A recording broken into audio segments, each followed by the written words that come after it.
Bonjour, je vais vous raconter l'histoire dramatique de ce quartier. À l'époque, il y avait 9 kilos.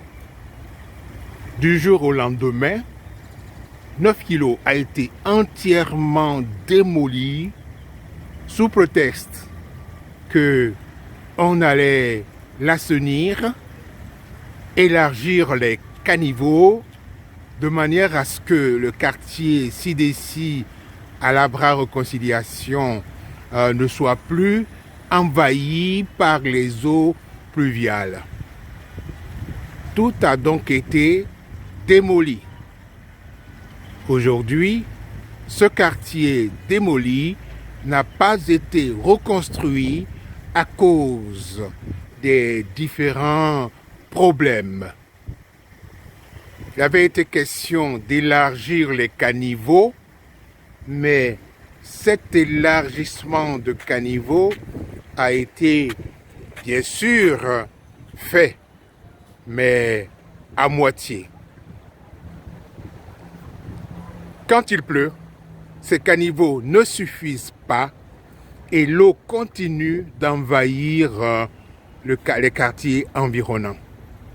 Et pourtant, ce sont des milliards qui ont été investis, des investissements qui n'ont rien porté de bon aux habitants du quartier. À un moment donné, il n'a plus été question d'élargir les caniveaux, mais tout simplement construire un supermarché gigantesque à cet endroit. Il y a eu des bagarres, des procès et à ce jour, les herbes ont pris le dessus, les populations ont été éparpillées et rien de nouveau, sauf que l'eau continue d'envahir le quartier et mettre les populations dans le désespoir total.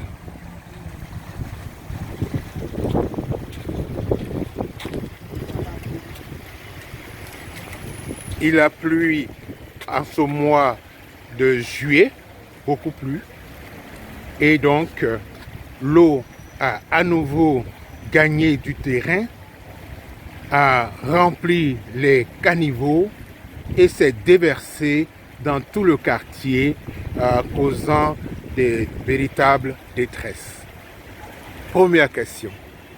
Quelles sont les entreprises qui ont fait ce travail d'élargissement des caniveaux?